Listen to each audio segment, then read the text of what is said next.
Hoy, daghan na gyud kay mga pamaymay, trabahuan ron ba gustong mahimong amo? Kada mo.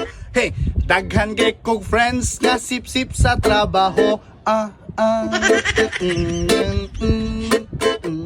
Unya kaming tanan, siya daw ang maswito. Magsikit-sikit, magpa-impress sa amo. Yan, magpa-impress sa amo, pamaymay. Unya, kapait, pariharami og sweldo. Dudong inday, paminaw sa mo.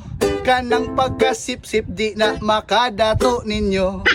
Daghan kay kog friends, mga sip-sip nga friends. Hili kay ka og promotion, dili ka amo pero